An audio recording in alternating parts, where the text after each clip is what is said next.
بسم اللہ الرحمن الرحیم الحمد للہ رب العالمین والصلاة والسلام علی اشرف الانبیاء وسید المرسلین اما بعد رب اشرح لی صدری ویسر لی امری واحلل عقدۃ من لسانی یفقہوا قولی ربنا زدنا علما۔ قرآن حکیم کے چوتھے پارے میں سورہ آل عمران کے اوپر ہم پہنچے ہیں، اور آج انشاءاللہ آیت نمبر 155 سے 163 سے تک پڑھیں گے۔ ان آیات کے اندر ہمارے سامنے چار بڑے موضوعات، اصل میں جنگ احد، غزوہ احد جو ہے اسی کے حوالے سے معاملات کیونکہ چل رہے تھے، اسی کے ریلیٹڈ آیات جو ہیں وہ ہم تلاوت کر رہے تھے۔ اور آج جو ہمارے سامنے موضوعات ہیں ان میں سب سے پہلا موضوع وہ اللہ رب العزت نے منافقین کا رویہ اور ان کے کچھ اقوال کو ذکر کیا ہے کہ جو انہوں نے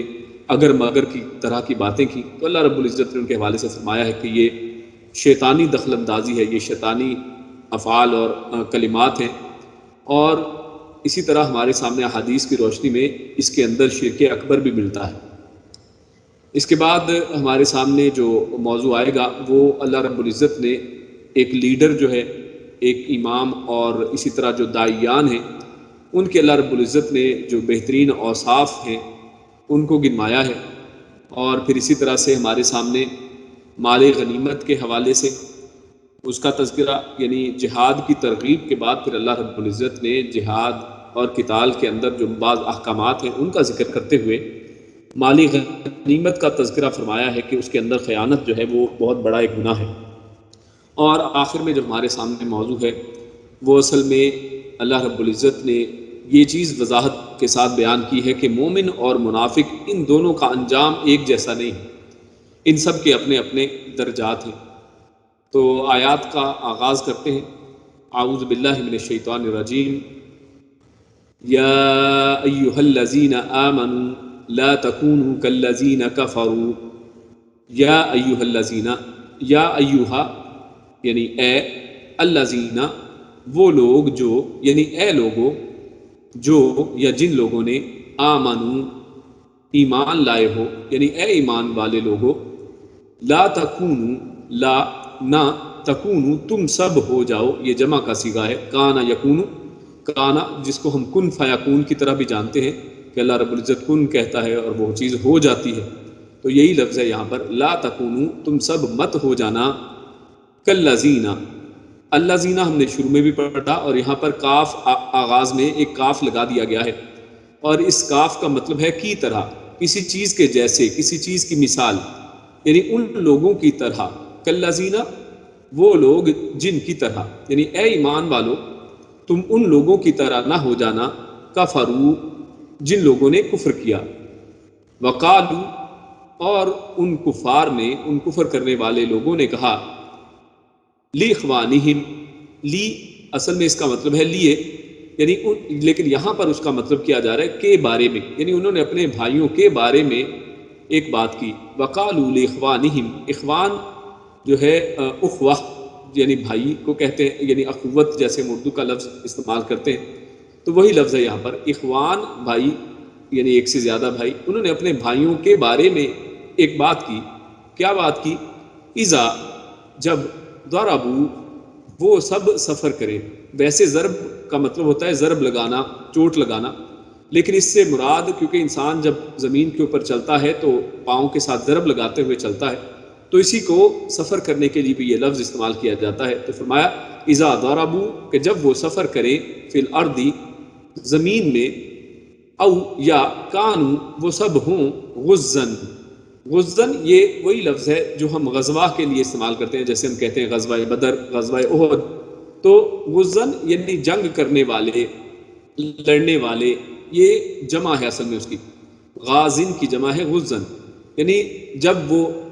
سفر کریں یا پھر زمین کے اندر جنگ کی خاطر نکلے، تو ان لوگوں نے، ان کفار نے اپنے بھائیوں کے بارے میں یہ بات کی کہ لو کانو کہ کاش یہ سب ہوتے، لو، لو کا مطلب ایک حسرت اور کاش کے لیے استعمال کیا جاتا ہے، یعنی اگر یا کاش، کانو یہ سب ہوتے، اندنا ہمارے پاس، یعنی کاش یہ لوگ زمین کے اندر نکلتے ہی نہ، سفر ہی نہ کرتے، اور اسی طرح یہ جنگ کے اندر یا اس معرکے کے اندر نہ جاتے، اگر یہ ہمارے پاس ہی رہتے، ہمارے گھروں ہی میں رہتے، تو فرمایا وہ کہتے ہیں کفار ما ماتو، تو نہ وہ مرتے. یعنی ان کا قول اللہ رب العزت یہاں پر فرما رہے ہیں کہ انہوں نے کہا کہ اگر یہ ایسا نہ کرتے، اگر یہ سفر نہ کرتے، اگر یہ جنگ پر نہ جاتے تو پھر یہ نہ مرتے. وما قتلوا، اور نہ ہی یہ قتل کیے جاتے. لیجعل اللہ ذلک حسرا، اور یہ ان کا قول اللہ رب العزت فرماتے ہیں یہ اس وجہ سے تھا تاکہ یہ لیے یعنی اس کی وجہ بیان کی جا رہی ہے، یجعل اللہ، تاکہ اللہ بنا دے، اللہ کر دے، ذالک، ان کے اس تمام قول کو، ان کی ان باتوں کو، حسرتاً، ایک حسرت، فی قلوبہم، ان کے دلوں میں، واللہ، اور اللہ، یحیی، زندگی دیتا ہے، ویمیت، اور وہی موت دیتا ہے، واللہ، اور اللہ، بما تعملون، بما، ساتھ اس کے، جو، تعملون، تم سب عمل کرتے ہو، بصیر، خوب دیکھ رہا ہے. وَلَئِن، اور لَئِن، لا یہاں پہ لام البتہ کے لیے، ان، اگر، قتلتم، تم مارے جاؤ، یعنی اگر تم مارے جاؤ، یہ وہی جو انہوں نے بات کی لو کے طور پر، تو یہاں پر وہی اصل میں اسی انداز کو اللہ رب العزت ارشاد فرماتے کہ اگر تم مارے جاؤ، فی سبیل اللہ، اللہ کے راستے میں،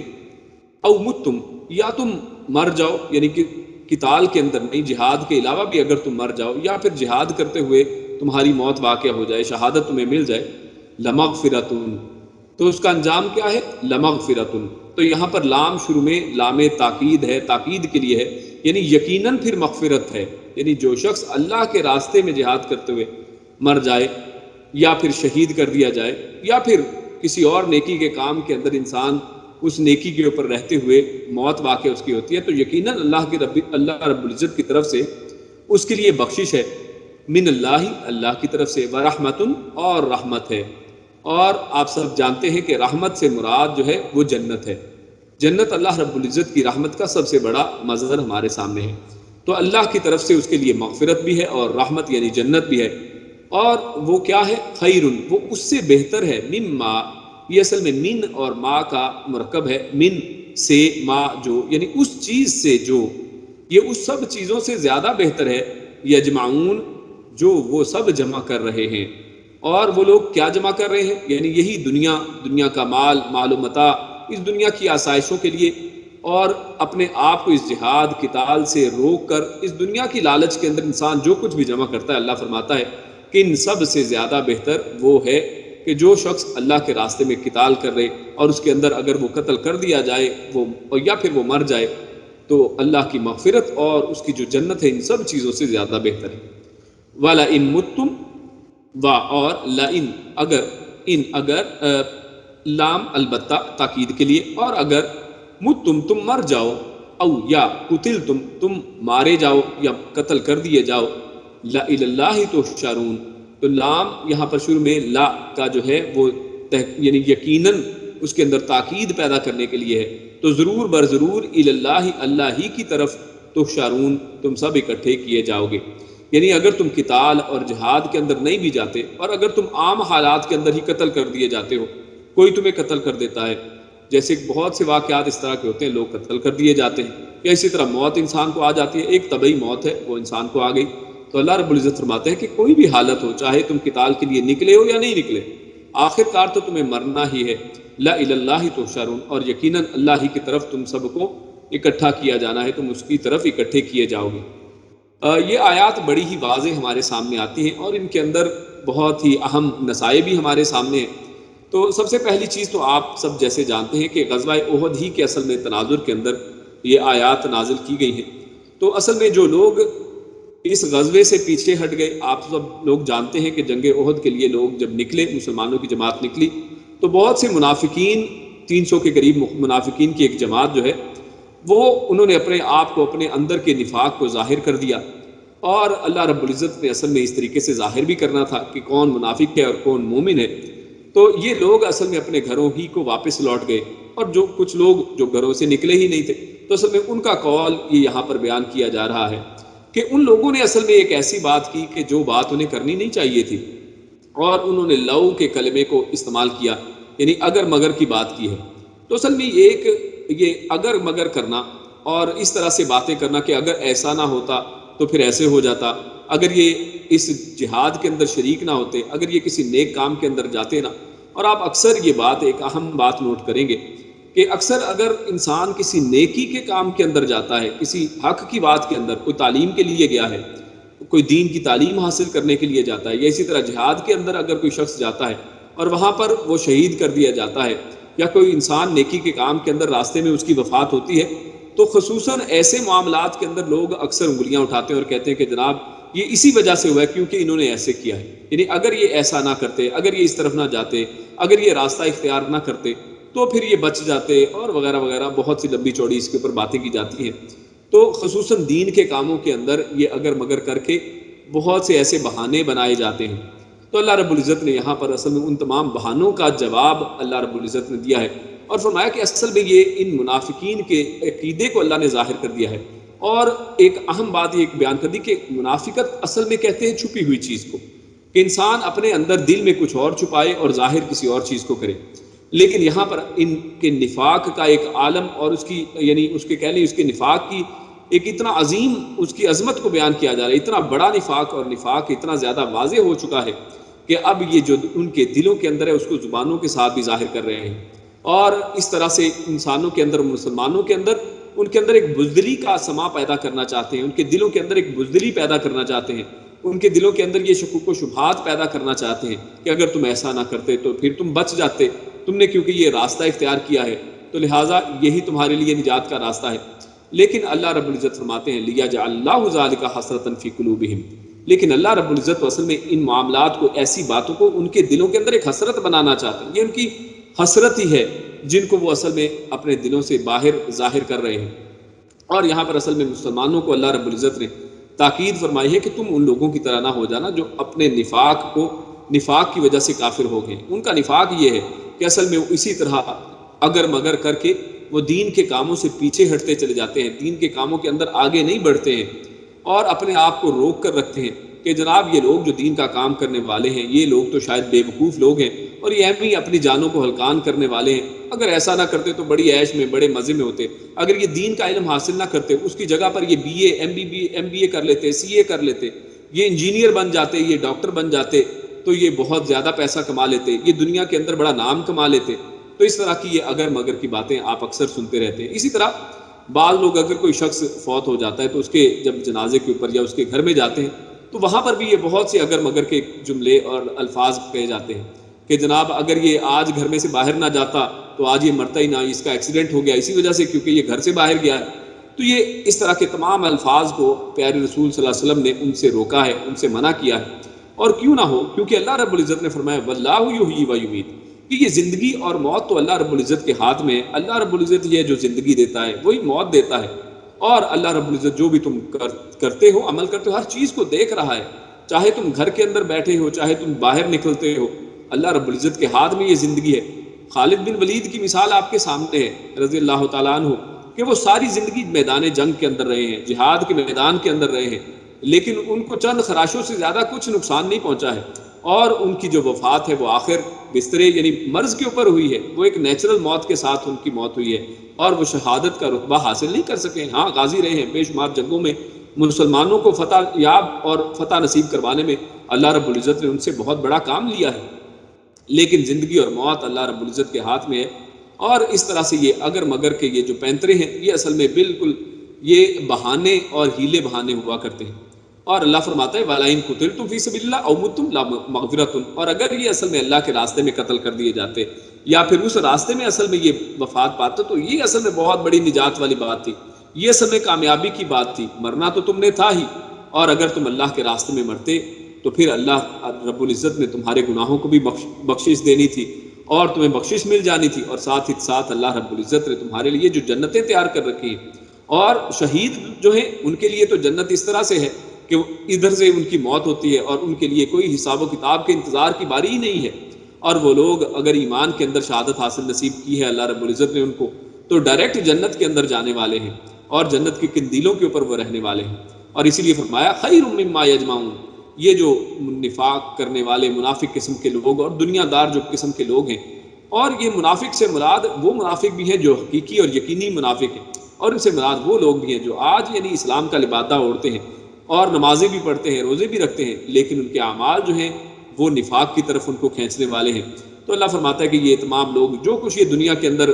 اپنی زندگیوں کو اپنی طرف سے یہ سوچتے ہیں کہ بچا رہے ہیں، اصل میں جو ان کو شہادت کے ذریعے سے حاصل ہونے والا تھا یا اللہ کے راستے میں جو قتل ہونے میں جو ان کو فائدہ ملنے والا تھا، وہ بہت بہتر ہے اس سے جو یہ لوگ دنیا کے اندر جمع کر رہے ہیں، اور مرنا تو آخر کار ہے ہی۔ اور اس حوالے سے رسول اللہ صلی اللہ علیہ وسلم کا فرمان ہمارے سامنے ہے، صحیح مسلم کی حدیث سے اللہ کے نبی فرماتے ہیں کہ قوی مومن اللہ تعالیٰ کے نزدیک ضعیف سے بہتر ہے، ایک کمزور مومن سے جو طاقتور ہے وہ مومن زیادہ بہتر ہے اور زیادہ محبوب ہے، اور ہر ایک میں کوئی نہ کوئی بھلائی ہے۔ یعنی ایسا نہیں ہے کہ جو ضعیف ہے وہ بالکل کسی کام کا نہیں ہے، نکما ہے، نہیں، اللہ رب العزت نے ہر ایک میں کوئی نہ کوئی فائدہ تو ضرور رکھا ہے، کوئی نہ کوئی بھلائی رکھی ہے، لیکن قوی مومن جو ہے جو جہاد کے اندر شریک ہو سکتا ہے، اس کے اندر حصہ لے سکتا ہے، اپنے ہاتھ کے ساتھ کوشش کر سکتا ہے، تو یقیناً بہتر ہے۔ اور اس چیز کی حرص کرو جو تمہیں نفع دے، اور اللہ تعالیٰ سے مدد مانگو اور عاجز مت ہو جاؤ۔ یعنی کون چیز، کس کی حرص کی بات کی جا رہی ہے، کون سی نفع دینے والی چیز ہے؟ یہ جہاد، یہ اللہ رب العزت کے راستے میں یہ جو قتال ہے، یہ اصل میں نفع دینے والی چیز ہے۔ اور اللہ فرماتا ہے اس سے مدد مانگو اور عاجز مت ہو جاؤ، یعنی ہاتھ پہ ہاتھ رکھ کے بیٹھ نہیں جانا چاہیے کہ ہم تو کچھ کر ہی نہیں سکتے ہیں، ایسی بات نہیں ہے۔ اور اگر تمہیں کوئی مصیبت پہنچے تو یہ مت کہو کہ اگر میں ایسا کرتا اور ایسا کرتا، یعنی وہی بات جو اگر مگر کی یہاں پر بات کی جا رہی ہے کہ مصیبت پڑنے پر ہمیں اس طرح کے الفاظ استعمال نہیں کرنے چاہیے۔ تو یعنی اگر میں ایسا کرتا تو یہ مصیبت ہی مجھ پر نہ پہنچتی، بلکہ یوں کہو کہ اللہ نے جو مقدر کیا اور جو چاہا کر دیا، ہر چیز اللہ کی چاہت سے ہونے والی ہے۔ انسان اپنی چاہت کے ساتھ کسی مقدر کو بدل نہیں سکتا ہے، لہٰذا یہ اگر مگر کا کوئی فائدہ نہیں ہے۔ اس لیے کہ لو، یعنی یہ جو لفظ ہے لو والا، یعنی اگر کا لفظ شیطان کے کام کا راستہ کھول دیتا ہے، کیونکہ جب انسان یہ لو کا لفظ استعمال کرنا شروع ہوتا ہے، اگر ایسا ہوتا تو پھر ایسا نہ ہوتا، اگر ایسا ہوتا تو پھر ایسا نہ ہوتا، اگر ہم ایسا کر لیتے تو پھر ایسے کر لیتے، یعنی یہ ایک ایسا شیطانی راستہ ہے، شیطان کی آنت کی طرح جس کو کہتے ہیں، یعنی ایک لمبی بحث ہے اور ایک لمبی بات ہے، اور اس سے انسان جو ہے بزدلی کا شکار اصل میں ہوتا ہے، اور اس کے ذریعے سے انسان کے دل کے اندر نفاق پیدا ہوتا ہے اور دین کے بارے میں شکوک و شبہات پیدا ہوتے ہیں۔ اور اسی حوالے سے یہی جو لفظ لو یہاں پر تو ایک ہلکا معلوم ہو رہا ہے، لیکن اس کا درجہ جو ہے بعض اوقات شرک اکبر تک پہنچ جاتا ہے۔ اور ابن عباس رضی اللہ تعالی عنہ سے جب پوچھا گیا اس آیت کے حوالے سے، فلا تجعلوا للہ اندادا وانتم تعلمون، سورۃ البقرہ آیت نمبر 22 میں اللہ نے فرمایا کہ تم اللہ کے ساتھ کسی کو برابر کا شریک نہ ٹھہراؤ۔ تو اس کے اوپر انداد کے معنی کو، مفہوم کو بیان کرتے ہوئے مفسر قرآن ابن عباس رضی اللہ تعالیٰ عنہ انہوں نے فرمایا کہ ہوا شرک، کہ یہ اصل میں یہ شرک ہے، اور یہ کیسا شرک ہے؟ اخفا من دبیب النمل، یہ چونٹی کی چال سے بھی زیادہ جو ہے اخفا یعنی مخفی ہے، اس کی آواز جیسے چونٹی کی چال کی نہیں آتی، اس کی آواز نہیں آتی ہے، اور وہ ایسی چونٹی کہ جو ایک سیاہ پتھر کے اوپر چلنے والی ہے اور اندھیری رات کے اندر چل رہی ہے، جیسے اس چونٹی کو کوئی انسان پہچان نہیں سکتا، ڈھونڈ نہیں سکتا ہے، اسی طرح یہ شرک اکبر ہے۔ وَهُوَ أَن تَقُولَ، اور یہ شرک اکبر اصل میں کن الفاظ کے اندر ہے؟ اب یہ اہم غور کرنے والے الفاظ ہیں۔ فرماتے ہیں انسان کہتا ہے واللہ وحیاتک، کہ اللہ کی قسم اور تیری زندگی کی قسم، یا پھر کہتا ہے یا فلان، یا فلاں کی قسم۔ جب انسان اللہ کے ساتھ کسی دوسری کی قسمیں کھاتا ہے تو یہ بھی اصل میں شرک اکبر ہے۔ فرمایا وحیاتی، اور میری زندگی کی قسم، اور انسان کہتا ہے لولا کلیبۃ ھذا لآتانا اللصوص، کہ اگر یہ کتیا نہ ہوتی تو ہمارے گھر چور نہ پڑتے۔ یعنی یہاں پر دیکھیے یہ وہی اگر کا وہ کلمہ استعمال کیا گیا ہے، اور کہا کہ اگر یہ کتیا گھر میں نہ ہوتی، یعنی اس نے بھونکا ہے تو چوروں سے ہم الرٹ ہو گئے، ہم جناب چور ہمارے گھر میں گھستے ہی نہیں۔ تو یہاں پر یہ دیکھیے وہی کلمہ استعمال کیا ہے، اور اس کو شرک اکبر کہا گیا ہے کہ اگر جب انسان ایسے کلمات کہتا ہے کہ اگر ایسا نہ ہوتا تو پھر ایسا ہو جاتا، اگر یہ کتیا گھر میں نہ ہوتی تو چور پڑ جانے تھے، یعنی اس کتیا کی وجہ سے چور نہیں پڑے ہیں۔ اور فرمایا وَلَوْلَا الْبِتُّ فِي الدَّارِ لَآتَانَا اللصوص، اگر یہ بطخ گھر میں جو ہے وہ نہ ہوتی تو چور آ جاتا، یعنی بطخ نے بولا تو اس کی وجہ سے چور نہیں آئے ہیں۔ تو اصل میں یہ اللہ رب العزت نے ان چوروں کو روکا تھا، لیکن انسان اس کو ان لوگوں کی طرف جب پھیرتا ہے تو یہی لولا کے کلمات جو ہیں، یعنی اگر ایسا نہ ہوتا، اگر انسان بریک نہ لگاتا تو ایکسیڈنٹ ہو جاتا، اگر انسان فلاں کام اس طرح سے نہ کرتا تو ایسا ہو جاتا، تو یہ تمام کلمات جو ہیں وہ ہے منع ہیں اور شرک اکبر میں سے ہیں۔ تو اس حوالے سے ہم سب کو ان چھوٹے چھوٹے کلمات جن کے اندر شرک اکبر چھپا ہوا ہے اور ان کے اندر نفاق چھپا ہوا ہے اور اسی کی وجہ سے انسانوں کے دلوں کے اندر بزدلی پیدا ہوتی ہے، ان سب سے بچنا چاہیے۔ کیونکہ اللہ رب العزت نے تقدیر مقرر کر رکھی ہے، زندگی اور حیات اللہ رب العزت کے ہاتھ میں ہے، اور یقیناً سب کو اللہ رب العزت کے سامنے حاضر ہونا ہی ہے۔ جو انسان کرے گا اس کے ساتھ اللہ کے سامنے حاضر ہو جائے گا۔ اس کے بعد اللہ رب العزت نے ایک قائد، ایک لیڈر جو ہے، جیسے ہمارے سامنے ہمارے جو قائد اعظم ہیں وہ نبی اکرم صلی اللہ علیہ وسلم کی ذات مبارکہ کے اندر ہے، اور اسی طرح جو دائی حضرات ہیں ان کے اللہ رب العزت نے اوصاف کو یہاں پر بیان کر دیا ہے، اور ان کے اندر اللہ رب العزت نے جو اہم باتیں ذکر کی ہیں وہ اللہ رب العزت نے فرمایا کہ اس کے اندر ایک نرمی جو ہے یہ بہت بڑا وصف ہے، اور اسی طرح اس کا حسن اخلاق اور دوسروں کے ساتھ، اپنے ساتھیوں کے ساتھ مشاورت، یعنی ڈکٹیٹرشپ نہیں ہے بلکہ مشاورت ہے، ہر چیز مشورے کے ساتھ کرنی چاہیے۔ تو اس کا اللہ رب العزت نے یہاں پر ان آیات کے اندر اظہار فرمایا۔ اللہ فرماتا ہے فَبِمَا رَحْمَةٍ مِّنَ اللَّهِ لِنْتَ لَهُمْ، پس بیما ساتھ ما جو رحمت کے، یعنی اس رحمت کی وجہ سے یا اس رحمت کے ساتھ، اور یہاں پر رحمتن جو اللہ رب العزت نے ارشاد فرمایا ہے یعنی نکرہ لا کر، تو اس کے ذریعے اللہ رب العزت نے اس کے اندر مبالغہ پیدا کیا ہے، یعنی بہت بڑی رحمت، یعنی اس عمل کے اندر، اس چیز کے اندر بہت بڑی رحمت ہے من اللہ کی طرف سے، لنتا لہم، کہ اللہ رب العزت نے نرم کر دیا ہے آپ کو، لنتا یعنی لین، جیسے قول اللین نرم بات کو بھی کہا جاتا ہے، تو اسی طرح اللہ نے آپ کو نرم کر دیا ہے لہم ان کے لیے، یعنی اللہ کے نبی صلی اللہ علیہ وسلم کو جو اللہ رب العزت نے صحابہ کرام کے لیے اور امت کے لیے جو نرمی عطا فرمائی ہے، اللہ فرماتا ہے اس کے اندر بہت بڑی رحمت ہے۔ اور اگر اس جملے کے اندر غور کیا جائے تو جملے کے اندر تاکید در تاکید اللہ رب العزت نے فرمائی ہے، فبما کو یہاں پر شروع میں لا کر اللہ رب العزت نے یعنی اس کے اندر تاکید پیدا کی ہے، اور رحمتین کے اندر اس کو نکرہ لا کر ایک اور تاکید بیان کی گئی ہے یہاں پر۔ تو اللہ رب العزت نے فرمایا کہ اتنا اللہ کے نبی صلی اللہ علیہ وسلم کو جو رحمت، اللہ ہی کی رحمت تھی کہ اللہ رب العزت نے آپ صلی اللہ علیہ وسلم کو جو اتنی نرمی عطا فرمائی، یہ اللہ کی رحمت ہی کی وجہ سے۔ اگر اللہ رب العزت ان صحابہ کرام کے اوپر، مومنوں کے اوپر رحیم کریم نہ ہو تو اللہ کے پیارے رسول صلی اللہ علیہ وسلم کو اللہ رب العزت نرم نہ بناتے۔ تو اللہ فرماتا ہے اللہ رب العزت نے آپ کو نرم بنایا ہے، یہ اللہ کی رحمت ہی ہے کہ جس کی وجہ سے آپ اتنے نرم واقع ہوئے ہیں۔ وَلَوْ كُنْتَ، اور فرمایا اور اگر كُنْتَ آپ ہوتے، فَظًّا سخت مزاج، یعنی اگر آپ کا یہ رویہ نہ ہوتا، آپ کے اندر یہ نرمی نہ پائی جاتی، آپ بڑے سخت مزاج ہوتے، غلیظ القلبی، اور فَظًّا کا اصل میں جو روٹ ہے، یہ جو لفظ ہے فَظًّا، یہ اصل میں جو انسان کی آنتیں ہیں، آنتوں کے اندر جو غلاظت بھری ہوتی ہے اس کے ساتھ ایک لیکوڈ ہوتا ہے، یعنی بدبودار ایک لیکوڈ جو ہے اس کو فَظًّا کہتے ہیں۔ یعنی اگر آپ یعنی دل کے اندر اسی طرح بدبو رکھنے والے اور برا سوچنے والے ہوتے صحابہ کرام کے حوالے سے یا دیگر مومنوں کے حوالے سے، یعنی اسی کو یہاں پر تندخو یا سخت مزاج کے معنی میں بھی استعمال کیا جاتا ہے کہ اگر آپ سخت مزاج ہوتے، تندخو ہوتے، غلیظ القلبی سخت دل ہوتے، غلیظ بڑی سخت چیز کو کہتے ہیں، اور اگر آپ سخت دل ہوتے، لنفدو، تو لام یہاں پر تاکید کا ہے، تو ضرور بر ضرور یہ سب صحابہ کرام، یہ لوگ آپ سے منتشر ہو جاتے۔ یعنی آج جو اسلام نبی اکرم صلی اللہ علیہ وسلم کے اوپر جتنا کیچڑ لوگ اچھالتے ہیں، جتنا ان کے خلاف باتیں کرتے ہیں، لوگ اتنی ہی زیادہ تعداد میں، اتنی ہی زیادہ کثرت کے ساتھ اسلام کے اندر شامل ہوتے چلے جاتے ہیں۔ کیوں؟ کیونکہ پیارے رسول صلی اللہ علیہ وسلم کی جب ان کو مطالعہ کرتے ہیں، جب ان کے اوپر لوگ ان کے بارے میں غلط باتیں کرتے ہیں، تو یہ لوگ پیارے رسول صلی اللہ علیہ وسلم کی زندگی کو پڑھتے ہیں، اور جب ان کو پڑھتے ہیں تو ان کے سامنے جب یہ چیز آتی ہے کہ اللہ کے نبی کتنے نرم مزاج تھے، تو اس سے ان کے اندر جو ہے ان کی طرف اٹریکشن پیدا ہوتی ہے۔ اس لیے فرمایا کہ اگر آپ سخت ہوتے، اگر اپوزٹ ہوتا تو لوگ منتشر ہو جاتے، لوگ آپ کے قریب کھڑے نہ ہوتے، لوگ آپ کے پاس جمع نہ ہوتے۔ من حولک، من سے حولک، آپ کے حول کہتے ہیں ارد گرد کو، تو لوگ آپ کے ارد گرد اکٹھے ہی نہ ہوتے۔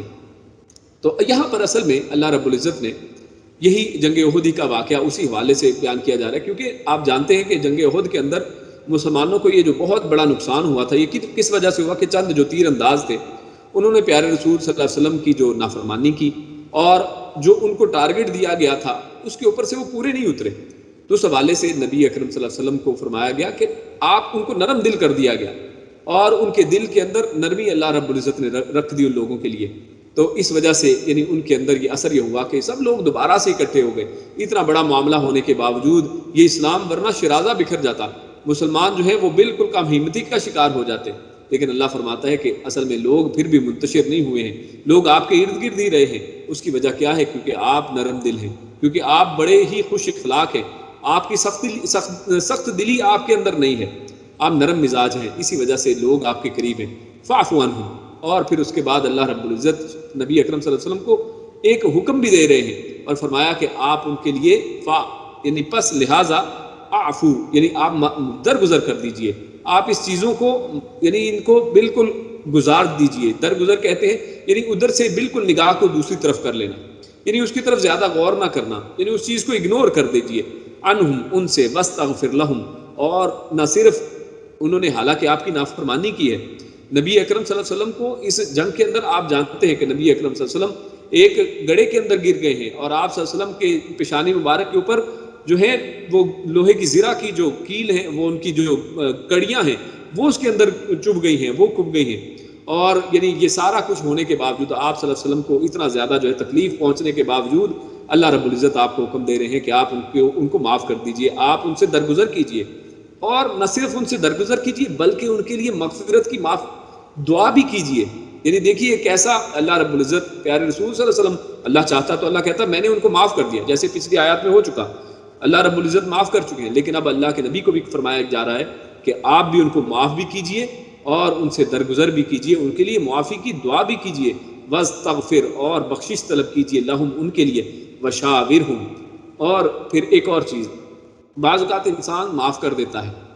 اور اسی طرح انسان کہتا ہے کہ ٹھیک ہے آپ کو میں نے معاف کیا اور آپ کے لیے میں نیکی کی دعا کرتا ہوں، آپ کے لیے مغفرت کی دعا کرتا ہوں، لیکن اس کے باوجود پھر انسان یہ کرتا ہے کہ پھر اب نیکسٹ ٹائم ایسے لوگوں کو مشورے کے اندر شامل نہیں کرتا ہے، اپنے سے دور کر دیتا ہے۔ اللہ رب العزت فرما رہے ہیں کہ ایسا بھی نہیں کرنا ہے، وشاورہم، اور ان کو اپنے مشورے سے دور بھی نہ کریں، ان کو اپنے مشورے سے محروم بھی نہ کریں، ان کو اپنے مشورے کے اندر شامل رکھیں۔ یعنی اب آئندہ بھی آپ کو جب بھی مشاورت کی ضرورت پڑے تو ان لوگوں کو اس طرح سے معاف کرنا ہے کہ دل کے اندر ذرہ برابر بھی کدورت نہیں رہنی چاہیے۔ اسی لیے یہ جو فضلاً کا لفظ استعمال کیا گیا، اوپر میں نے آپ کے سامنے ذکر کیا کہ یعنی انتڑیوں کے اندر ایک بدبودار چیز ہے، یعنی ایسی بدبو جو بالکل اندر انتڑیوں کے اندر ہے،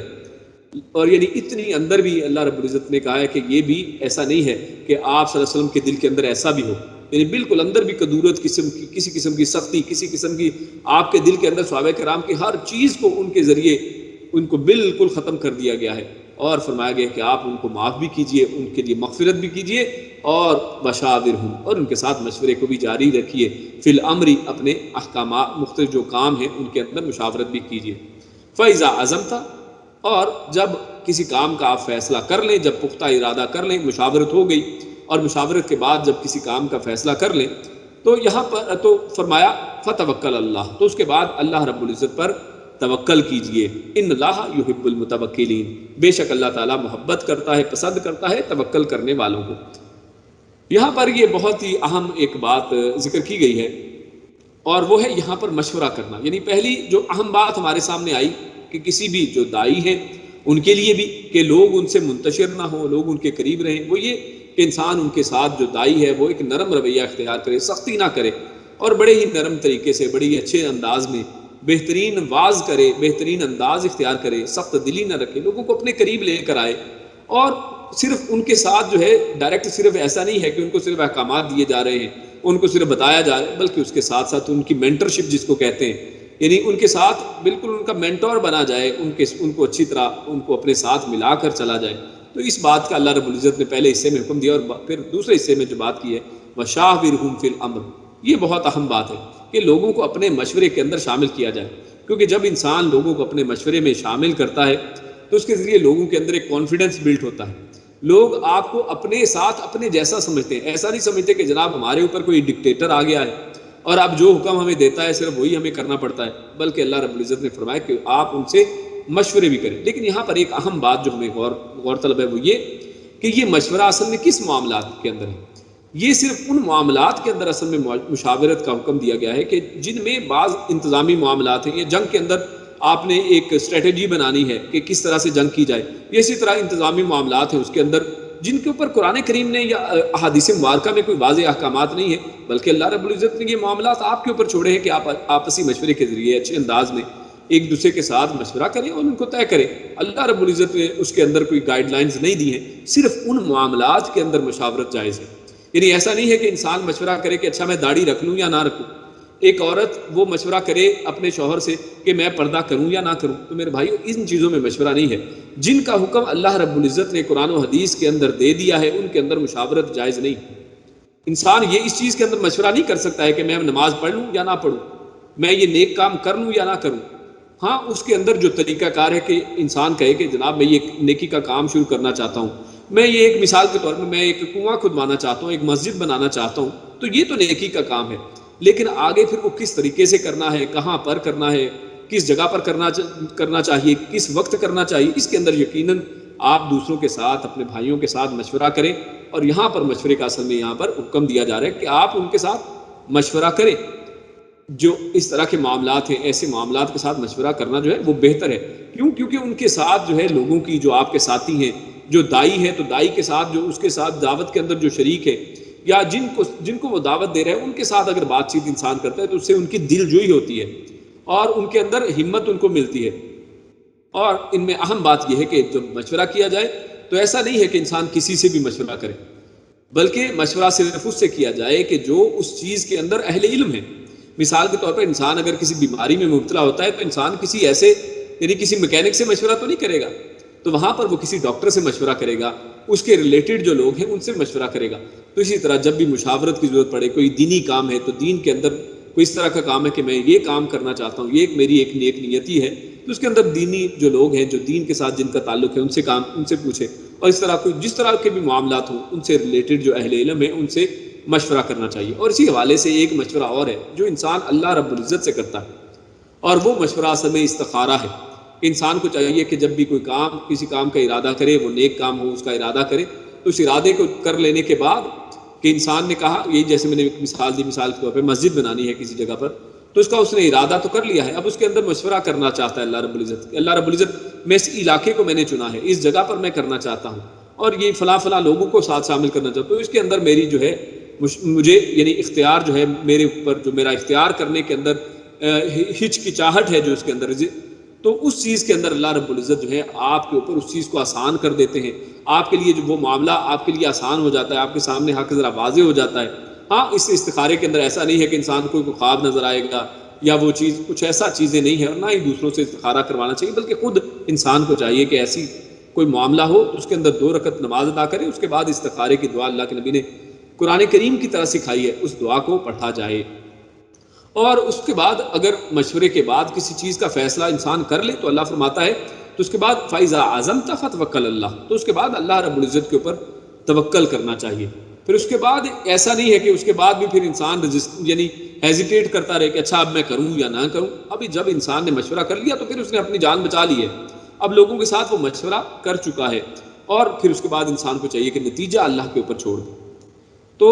اصل میں اس کے پیچھے ایک پس منظر میں یہی جنگ احد کا معاملہ بھی ہے کہ اصل میں جنگ احد کے اندر بھی مشورہ کیا گیا, تو بعض نے مشورہ دیا, اللہ کے نبی کا مشورہ یہ تھا کہ یہیں پر رہا جائے مدینہ کے اندر ہی, اور بعض صحابہ کرام نے کہا کہ نہیں ہم باہر نکلتے ہیں اور احد کے مقام کے اوپر چلتے ہیں. خیر کیونکہ جماعت کا زیادہ لوگوں کا مشورہ اسی طرف تھا,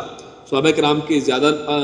کرام نے اسی طرف رجحان اختیار کیا باہر نکلنے کا, تو اللہ کے نبی بھی اس کے اوپر راضی ہو گئے.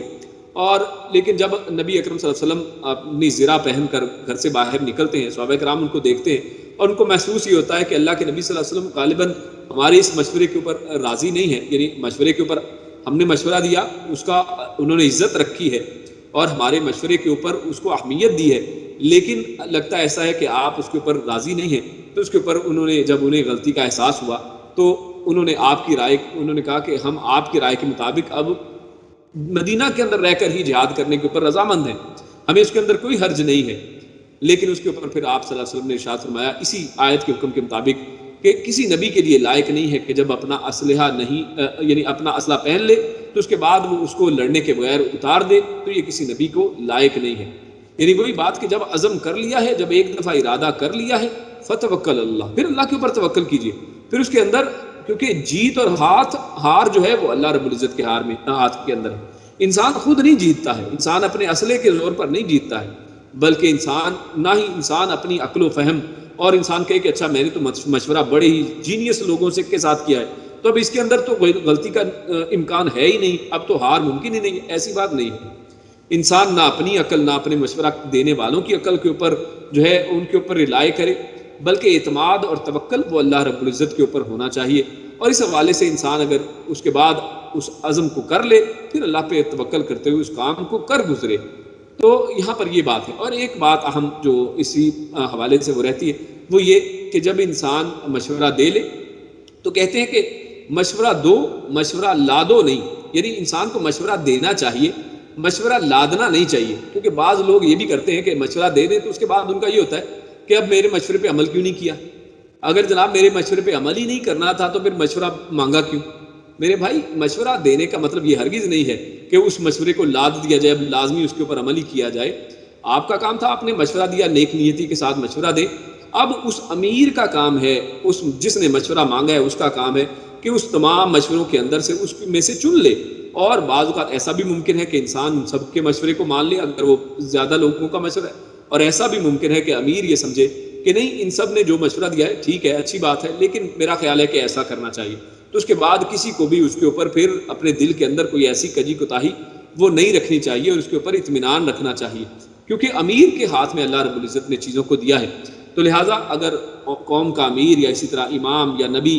اور آج ہمارے سامنے جو امراء ہیں، اگر وہ کوئی کسی کام کے اوپر مشورہ مانگتے ہیں، مشورہ دیجئے، اور اس کے بعد وہ پھر جیسے کرتا ہے اس کے اوپر ہمیں چاہیے کہ سمع و اطاعت کی جائے. ہاں، اس کے بعد اگر وہ شخص آپ کو، اگر امیر آپ کو اللہ کی اطاعت کی بجائے اللہ کی نافرمانی کا کوئی حکم دیتا ہے تو اس کے اندر سمع و اطاعت نہیں ہے.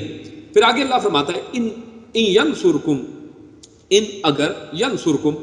اللہ، ان ینصرکم اللہ، اللہ اگر تمہاری مدد کرے، فلا غالب لکم،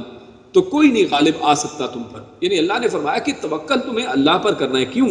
کیونکہ اگر اللہ کی مدد تمہارے ساتھ ہوئی تو تم پر کوئی بھی غالب نہیں آ سکتا ہے. اصل میں تم ہی جیتنے والے ہو. وَإِن يَخْذُلْكُمْ، اور اگر تم چھوڑ دے تمہیں، یعنی اگر اللہ رب العزت تمہارا ساتھ دینا چھوڑ دے، اگر اللہ کی پشت پناہی جو ہے، اگر اللہ کا ساتھ تمہارے ساتھ نہ رہے، فَمَنْ ذَا الَّذِي يَنْصُرُكُم مِّن بَعْدِهِ، تو پھر کون ہے جو اس کے علاوہ تمہاری مدد کرے؟ تو پھر اللہ کے علاوہ پھر تمہاری کوئی مدد نہیں کر سکتا ہے. تو اصل میں انسان جب جیتتا اور ہارتا ہے وہ اپنے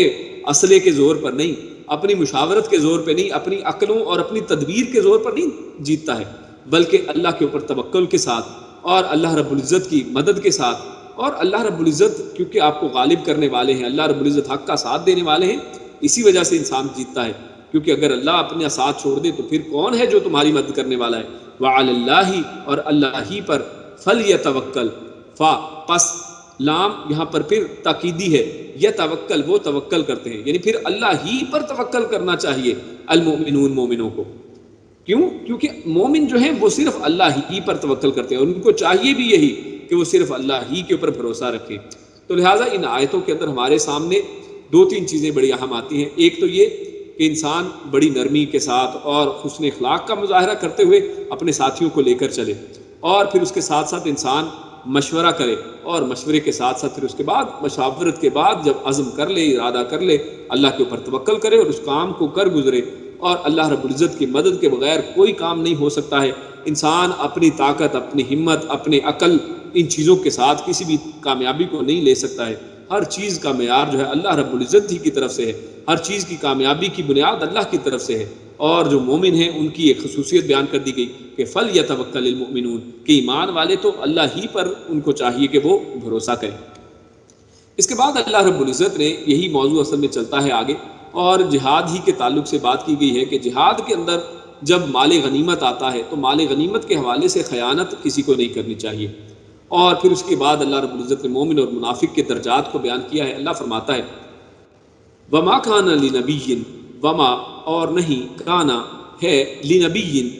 کسی نبی کے لیے، لی کے لیے، نبی نبی کے لیے، ان کے یغل کہ وہ غل کرے. غل اصل میں یہ ایک ایسی خیانت کو کہا جاتا ہے کہ جو انسان کسی ایسی چیز کے اندر کرتا ہے، ایک ایسی ناانصافی، خیانت کہ جو یعنی ایسے مال کے اندر یا ایسی چیز کے اندر ہو کہ جس کا تعلق کسی ایک دو کے ساتھ نہیں بلکہ ایک اجتماعیت کے ساتھ ہو، سب کے ساتھ ہو. یعنی کیونکہ مال غنیمت جو ہے اس کا تعلق سب لوگوں کے ساتھ ہوا کرتا ہے. یعنی مال غنیمت کفار، یعنی زمانہ جاہلیت کے اندر ایسا تھا کہ جب کوئی جنگ لڑی جاتی تو اس کے اندر جو غنیمت کا مال بچتا تو لوگ اس کے اوپر جھپٹ پڑتے تھے، اور جو جس کے ہاتھ میں لگتا وہ اصل میں اسی کا ہو جایا کرتا تھا. لیکن اسلام نے اس کو آ کر تبدیل کیا ہے اور ایک نیا نظام اللہ رب العزت نے دیا ہے، اور وہ نظام اصل میں یہ ہے کہ وہ سب مال کو ایک جگہ پر جمع کیا جائے گا. غنیمت کا مال، اس کے اندر حدیث کے اندر آتا ہے کہ ایک اس کے اندر سوئی بھی ہے تو سوئی کو بھی اصل میں وہاں پر جمع کیا جائے گا، یا ایک سوئی کا دھاگا بھی ہے تو اس کو وہاں پر جمع کیا جائے گا، اور اس کے بعد جو ہے امیر اس کے اندر اس کی تقسیم کریں گے ایک برابر ایک طریقے سے جو اللہ رب العزت نے بیان فرمایا ہے. تو یہ اصل میں مال غنیمت کو باقاعدہ تقسیم کیا جاتا ہے. تو اصل میں مال غنیمت کی تقسیم کے اندر جو مال اصل میں کسی ایک کا حق نہیں بلکہ سب کا اس کے اوپر حق ہے، تو ایسے مال کی تقسیم کے اندر خصوصاً اللہ رب العزت فرمایا کہ کسی نبی کے لیے جائز نہیں. اور یہاں پر فرمایا لی نبی جن، کسی نبی کے لیے بھی جائز نہیں ہے. تو یہاں پر شاہ عبد القادر رحمہ اللہ وہ لکھتے ہیں کہ یہ جب کسی ایک عام سے عام نبی کے لیے بھی جائز نہیں ہے تو پھر سید الانبیاء نبی اکرم صلی اللہ علیہ وسلم کے لیے پھر یہ کیسے جائز ہے کہ وہ اس مال کے اندر کسی قسم کی خیانت کریں. کیونکہ ہوا کچھ یوں کہ اصل میں آپ جانتے ہیں کہ یہ جنگ احد کے اندر جو چند لوگ اصل میں غنیمت کے مال کو لینے کے لیے اصل میں نیچے اترے تھے، جو تیر انداز کچھ لوگ تھے، تو ان لوگوں نے یہی دیکھا کہ جب اب تو جنگ ختم ہو چکی ہے، یعنی انہوں نے اپنی طرف سے ایک گمان کیا ہے، انہوں نے اپنا ایک یعنی خیال، ان کے خیال میں جو آیا، جو ان کی سمجھ میں آئی بات، انہوں نے اس کے مطابق سوچا کہ اب جنگ ختم ہو گئی ہے، اب ہمیں نیچے آ جانا چاہیے. اور نبی اکرم صلی اللہ علیہ وسلم کا جو حکم تھا اس کے اوپر انہوں نے غور و فکر نہیں کیا کہ ہمیں تو یہیں پر اس وقت تک رہنا ہے جب تک اللہ کے نبی نہ فرما دے. اور انہوں نے کہا کہ کہیں یہ نہ ہو کہ مال غنیمت لوگ لے اڑیں. اصل میں وہی جو زمانے جاہلیت کا ایک خیال تھا، ان کے خیال میں یہی تھا، جبکہ اسلام نے تو ایک نیا نظام دیا ہے، اسلام میں تو ایسا نہیں تھا. لیکن وہ اس معاملے میں جب نیچے آتے ہیں تو اصل میں ان کے دل کے اندر ایک چیز یہ بھی تھی، یعنی اس کے اندر ایک پس پردہ یہ چیز وہاں پر آتی ہے کہ انہوں نے یہ سوچا ہوگا کہ پتہ نہیں یہ ہمیں ملے گا یا نہیں ملے گا، کیونکہ جو لوگ نیچے کھڑے ہیں وہ تو سامان اٹھا رہے ہیں، لیکن ہم لوگ اوپر کھڑے ہیں ابھی تک، اور ہمارے ہاتھ میں کوئی مال غنیمت نہیں لگا ہے. تو اس حوالے سے اصل میں ان کے حوالے سے یہاں پر بات کی جا رہی ہے کہ نبی اکرم صلی اللہ علیہ وسلم کو ایسا لائق نہیں ہے کہ وہ اس طرح سے کوئی خیانت کریں یا وہ حق تلفی کریں کسی کی، یا تقسیم کے اندر وہ کوئی ناانصافی والی کام کریں. وہ سب کے اندر برابر تقسیم کرنے والے ہیں. وما کان لنبی ان یغل، کہ کسی نبی کے لیے بھی یہ جائز نہیں ہے کہ وہ اس طرح کے مال کے اندر خیانت کرے. ومن یغل، اور جو خیانت کرے گا،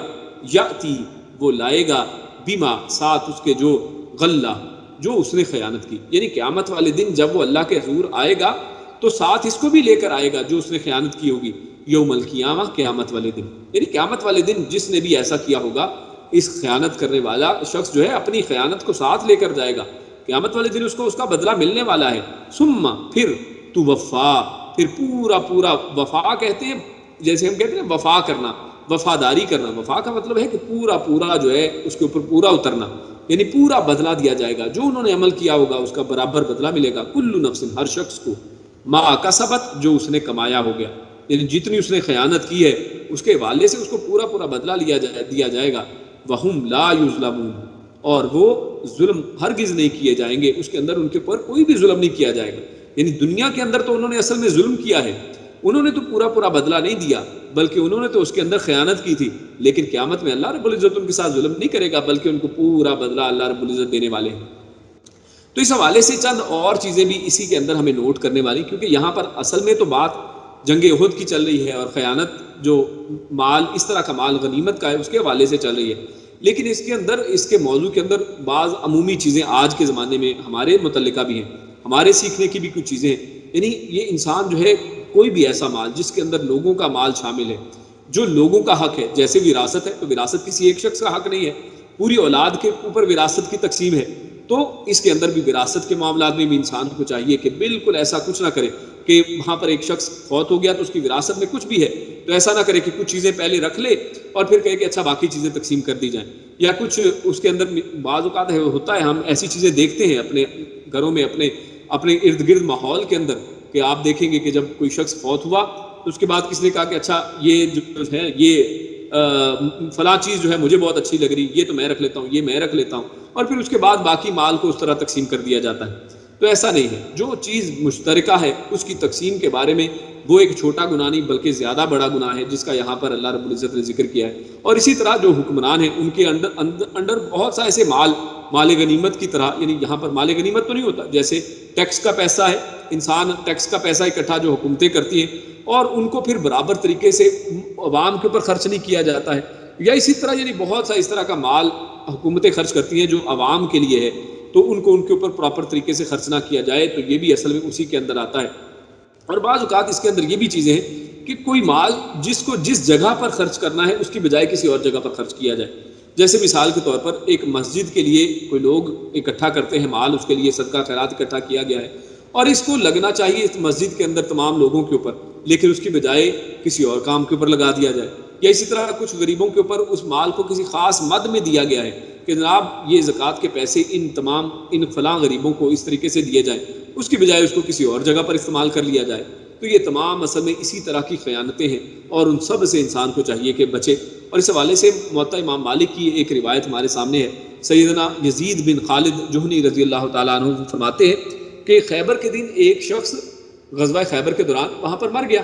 اور آپ صلی اللہ علیہ وسلم سے اس کا جب تذکرہ کیا گیا تو آپ صلی اللہ علیہ وسلم نے فرمایا کہ آپ لوگ اپنے بھائی کا جنازہ پڑھ دو، یعنی نبی اکرم صلی اللہ علیہ وسلم نے اس کا جنازہ پڑھنے سے انکار کر دیا ہے۔ اللہ کے نبی نے کہا کہ تم اپنے بھائی کا جنازہ پڑھ لو، اور تو پھر اس کے اوپر لوگ بڑے پریشان ہو گئے کہ آپ اس کی جنازہ کیوں نہیں پڑھ رہے ہیں؟ تو آپ صلی اللہ علیہ وسلم نے ارشاد فرمایا کہ تمہارے ساتھی نے راہ خدا میں خیانت کی ہے، یعنی صحابہ کہتے ہیں کہ ہم نے اس کا سامان پھر اس کے بعد کھول کر دیکھا، اللہ کے نبی نے جب یہ فرمایا اس کا سامان کھول کر دیکھا گیا تو اس میں یہودیوں سے لوٹے ہوئے کچھ نقلی موتی تھے، یعنی مال غنیمت وہاں پر جو اکٹھا کیا گیا تو اس کے اندر ایک پوٹلی تھی جس کے اندر کچھ نقلی موتی، یعنی اصلی موتی بھی نہیں تھے، نقلی موتی کچھ تھے، تو اس نے وہ اصل میں اٹھا کے اپنے سامان کے اندر رکھ لیا،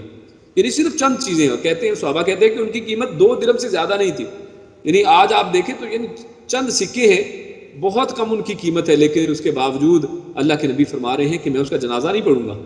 یہ کتنی بڑی بات ہے۔ تو لہٰذا ہم لوگوں کو بھی چاہیے کہ ایسا تمام چیزیں جو ہیں ہم آج اپنے معاملات کے اندر، اپنے دفاتر کے اندر کام کرنے، ایسے بہت سے ایسے معاملات ہوتے ہیں کہ جہاں پر چیز اجتماعی اس کے اندر شریک ہوتے ہیں، لیکن وہاں پر اگر کوئی شخص ایسی خیانت کرتا ہے تو یہ بہت بڑی خیانت ہے، اور اس کا اظہار آپ نے دیکھ لیا کہ نبی اکرم صلی اللہ علیہ وسلم فرماتے ہیں کہ تم اپنے بھائی کا جنازہ پڑھو، میں اس کا جنازہ نہیں پڑھوں گا۔ تو لہٰذا ہمیں چاہیے کہ یہاں پر بہت محتاط رہا جائے۔ اور اس کے بعد اللہ فرماتا ہے افمن اتبع رضوان اللہ کمن باء بسخط من اللہ ومأواہ جہنم، کیا فمن پھر من جو اتبع تابع ہوا، یعنی کیا بھلا جو اتباع کی جس نے یا پیچھے چلا جو رضوان اللہ کی رضوان کے،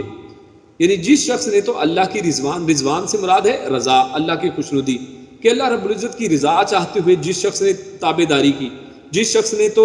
اس چیز کو فالو کیا، یعنی کوئی بھی کام کرنے کے حوالے سے اس نے اگر اللہ کی رضوان چاہی، اللہ کی خوشنودی چاہی، تو کیا کمن کا مطلب ہے طرح، من جو، یعنی کیا وہ اس کی طرح ہے، باء جو گرفتار ہوا، یا باء کا دوسرا ایک معنی ہے یعنی جو لوٹا، جیسے آپ پہلے پڑھ آئے ہیں وباء بغضب من اللہ، کہ جو اللہ کے غضب کے ساتھ لوٹے، تو یہاں پر ہے باء بسخط، کہ جو سخطی کے ساتھ، جو ناراضگی کے ساتھ لوٹا، یعنی اللہ یہاں پر اصل میں دو کا موازنہ کر رہا ہے کہ کیا ایسا شخص، یعنی ایسا مومن، ایسا ایمان والا شخص کہ جو اللہ کی رضوان، اللہ کی رضا کی خاطر نکلا ہے اور اس کی پیروی کرتا ہے، یعنی یہ جہاد کی مراد یہاں پر لے لیں تو جنگ احد کے اندر بہت سے لوگ نکلے ہیں، اس جنگ کے اندر آپ جانتے ہیں 1000 کا لشکر ہے مسلمانوں کا، اس کے اندر کتنے لوگ ہیں کہ جو ایمان والے ہیں اور کتنے لوگ ہیں کہ جو وہاں پر منافق ہیں اور کفر کے اندر ہیں، اور آپ جانتے ہیں کہ 300 تو وہاں پر لوٹ آئے اللہ کی ناراضگی کو لاتے ہوئے، اپنے نفاق کو ظاہر کرتے ہوئے، 300 لوگ تو راستے ہی سے واپس چلے گئے تھے، احد کے اندر پورے آگے تک پہنچے ہی نہیں ہیں۔ تو اللہ فرماتا ہے کہ کیا یہ دونوں آپس میں برابر ہیں؟ افمن اتبع رضوان اللہ کمن باء بسخط من اللہ، کہ کیا وہ اس کی طرح ہے جو جس نے اللہ کی ناراضگی کے ساتھ جو پلٹا ہے، جو اللہ کی ناراضگی کو خرید کر وہاں سے لوٹا ہے۔ یعنی دیکھیے کہ انسان جب جاتا ہے تو وہ سب ایک ہی جیسے ہیں، شکلوں سے دیکھنے والے سب ایمان والے نظر آتے ہیں، کیونکہ آج بھی دیکھیں ہمارے معاشرے کے اندر تو دیکھنے میں سب مسلمان ہیں، ہر ایک اپنے آپ کو مومن مسلمان سمجھتا ہے، لیکن کیا معلوم کہ کس کے اندر نفاق ہے، کیا معلوم کہ کون اللہ رب العزت کی رضا کی خاطر کوئی کام کرتا ہے۔ تو دونوں ہی کی طرح کے لوگ جو ہیں معاشرے کے اندر پائے جاتے ہیں، لیکن اللہ فرما رہا ہے کہ دونوں ایک جیسے نہیں ہیں، وہ جو اللہ کی رضا کی خاطر کوئی کام کرتا ہے وہ کچھ اور ہے، اور جو اللہ کی ناراضگی کی خاطر کوئی کام کرتا ہے تو اس کا معاملہ بالکل دوسرا ہے۔ کتنے ہی لوگ ہیں کہ قیامت والے دن جو اللہ رب العزت کے سامنے جب حاضر ہوں گے تو اللہ رب العزت کو وہ کہیں گے کہ میں تمہارے لیے یہ کرت کرتا تھا۔ وہ قاری کو لایا جائے گا اللہ کے سامنے، وہ کہے گا کہ میں نے یہ کرت کی ہے تیری خاطر کی ہے۔ اللہ کہے گا کہ تو جھوٹ بولتا ہے کہ تو نے یہ اس لیے کیا کہ لوگ تجھے کہیں کہ تو بڑا قاری ہے۔ اسی طرح ایک خرچ کرنے والے کو لایا جائے گا، وہ کہے گا میں نے تیرے لیے خرچ کیا ہے۔ اللہ کہے گا تو جھوٹ بولتا ہے، تو نے تو اس لیے کیا کہ لوگ کہیں کہ یہ بڑا غنی ہے۔ اور اسی طرح ایک مجاہد کو لایا جائے گا اور وہ کہے گا کہ میں نے تیری خاطر جہاد کیا، قتال کیا۔ اللہ کہے گا کہ نہیں، تو جھوٹ بولتا ہے، تو یہ جان جو ہے اس لیے نہیں دی ہے، بلکہ تو نے یہ جان اس لیے دی کہ لوگ کہیں کہ یہ کتنا بہادر تھا۔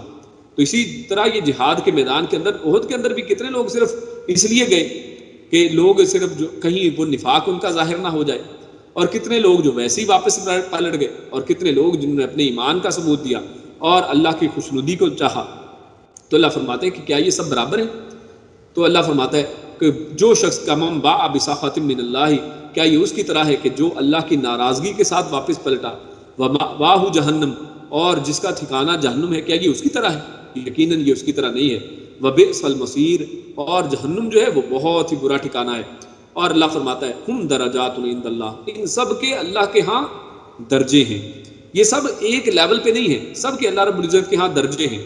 سب کا اپنا اپنا ایک لیول ہے۔ واللہ بصیر بما یعملون، اور اللہ رب العزت سے کوئی چھپا نہیں سکتا ہے، اللہ رب العزت خوب دیکھنے والے ہیں جو یہ لوگ عمل کرتے ہیں۔ اور آپ لوگ جانتے ہیں کہ جنت کے اندر بھی درجات ہیں، بلندیاں ہیں۔ احادیث کے اندر واضح ہے کہ اللہ رب العزت کے پیارے رسول نے فرمایا ہے کہ حافظ کو کہا جائے گا، قرآن کریم کو جو حفظ کرنے والا ہے اس کو کہا جائے گا کہ قرآن کریم کی تلاوت کرتا چلا جائے۔ تلاوت کرنے والے کو کہا جائے گا کہ تلاوت کرتا جا اور چڑھتا جا، جہاں پر تمہاری تلاوت کا اختتام ہوگا وہیں پر تمہارا اصل میں درجہ ہے۔ یعنی وہاں پر جہنم کے اندر اور جنت کے اندر درجات ہیں، اور جنت کا جو سب سے اعلیٰ درجہ ہے وہ ہم جانتے ہیں، پیارے رسول صلی اللہ علیہ وسلم نے ارشاد فرمایا کہ وہ جنت الفردوس ہے۔ ہمیں اس کے لیے دعائیں کرنی چاہیے، اس کے لیے محنت کرنی چاہیے، اس کے لیے عمل کرنے چاہیے جو جنت الفردوس میں لے جانے والے عمل ہوں۔ اور دوسری طرف جہنم جو ہے اس کے اندر بھی درجے ہیں، اس کی گہرائیوں کی بھی ایک انتہا ہے، اور اس کے اندر جو سب سے انتہائی درجہ جو ہے اس کے بارے میں اللہ رب العزت فرماتا ہے کہ یہ جو منافقین ہیں انہی کے بارے میں اللہ نے قرآن میں فرمایا ہے کہ منافقین جو ہے فی الدرک الاسفل من النار، کہ وہ جہنم کے سب سے گہرے، سب سے نچلے درجے کے اندر ہوں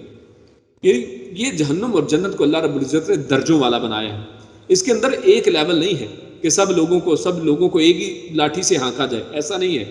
اس کے اندر درجات ہیں۔ تو لہٰذا آج ہمیں خود دیکھنا ہے کہ ہم کیا عمل کر رہے ہیں۔ ہمارا عمل جو ہوگا، آپ نے دیکھا ہوگا کہ انسان جس چیز کی ٹکٹ لیتا ہے، آپ ایک ٹرین کے اندر سوار ہوتے ہیں، آپ نے ایک ٹکٹ لی ہے تو اس کے بعد آپ اس ٹکٹ کے ساتھ اسی جگہ تک سفر کر سکتے ہیں کہ جہاں کی آپ نے ٹکٹ لی ہے، اس کے آگے آپ نہیں جا سکتے۔ اسی طرح اگر آپ کسی لفٹ میں سوار ہو تو جو آپ نے بٹن دبایا ہے، لفٹ اسی جگہ پر جا کر رکے گی، ایسا نہیں ہے کہ لفٹ آپ کو کہیں اوپر یا نیچے لے جائے۔ تو یہی انسان کے عملوں کی مثال ہے کہ انسان نے آج اس دنیا کے اندر رہتے ہوئے جو بٹن دبا دیا ہے، جنت کے اندر یا جہنم کے اندر ہم اسی درجے کے اوپر جانے والے ہیں۔ اللہ رب العزت سے دعا ہے کہ اللہ رب العزت ہم سب کو نیکی والے اعمال اور جنت الفردوس والے اعمال کرنے کی توفیق عطا فرمائے۔ اللہ رب العزت نیک عمل اور اچھی سمجھ کی توفیق عطا فرمائے۔ سبحان ربک رب العزت عما یصفون وسلام علی المرسلین والحمد للہ رب العالمین۔ جزاکم اللہ خیرا وبارک اللہ فیکم۔ السلام علیکم ورحمۃ اللہ وبرکاتہ۔